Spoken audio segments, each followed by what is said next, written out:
Hey guys, in this video, I'm going to show you how to get WordPress ready for Divi. Now, this is assuming you've just installed WordPress and you haven't done anything with the site. And this is before you've installed the Divi plugin. So this is kind of the tutorial in between. In this video, we're going to do some setups such as getting your homepage ready, your about page ready, your blog ready. And we're going to do all of this before we install Divi. So that way, when it comes to installing Divi and formatting all the fonts and colors, WordPress is ready to go. So let's go ahead and dive in. All right, we are now in the WordPress dashboard. I'm going to show you a few setup tips to help you get started with WordPress. If you go to your site, you're going to see this bar at the top. Now, I personally don't like this bar because it's not what my users see. Plus, for me, it's kind of distracting. So if you want to get rid of that, go ahead and click on your name right here and then click Edit My Profile. And click in this part right here where it says Show Toolbar when viewing site. Go ahead and click Update Profile.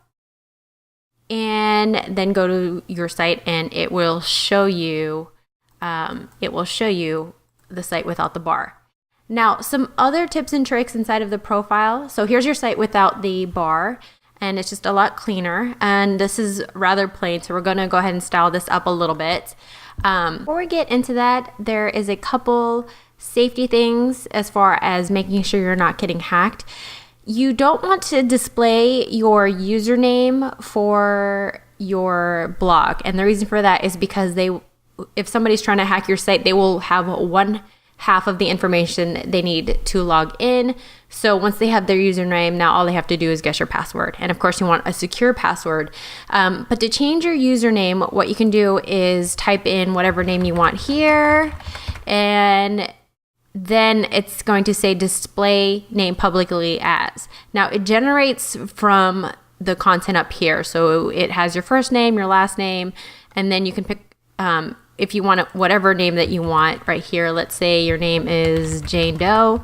That will populate in here, and then you can go ahead and click on that and then update your profile. And that's just a security hack that I want to show you.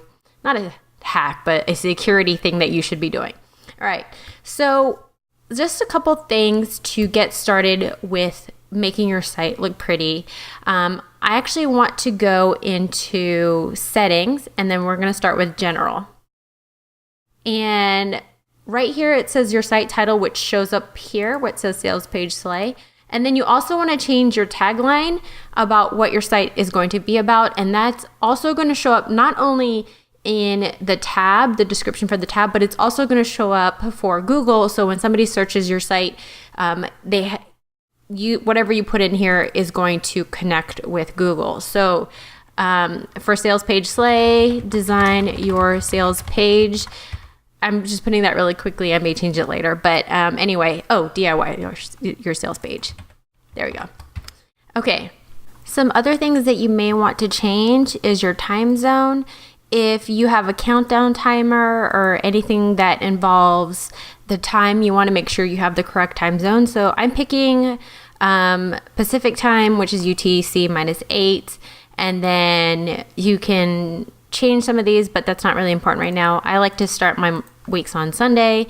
If that all looks good, go ahead and hit Save Changes. All right, there's a couple things that we need to do to get our site looking more like a website. Right now, it's just a blog. It's very plain. There's not much on it. So we're going to go to Pages, and we're going to add a new page. I'm opening in a new tab because it makes it easier for me. You can actually just click on it. That's fine. Go ahead and just type in home for the page name and then hit Publish.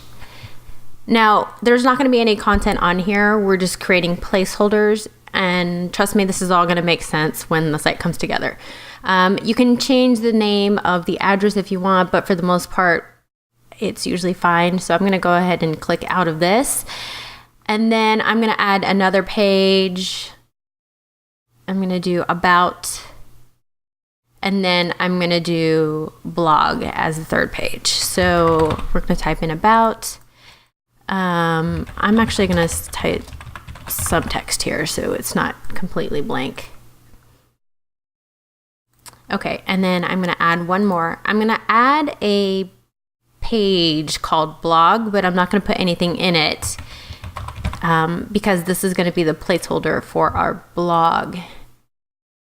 All right, let's see what our website's looking like right now. We had just that blog in the beginning, and so we have the name here, and all of this content right here, the sidebar, all of this, still not looking quite the way we want it to, but this is going to change once we install Divi.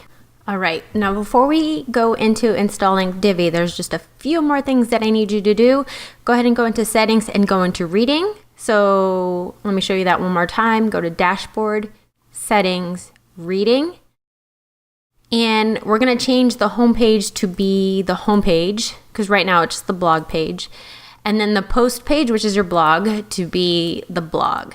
And that's why we created those two, so we have those options available. Go ahead and click Save Changes. And then we're ready to install Divi.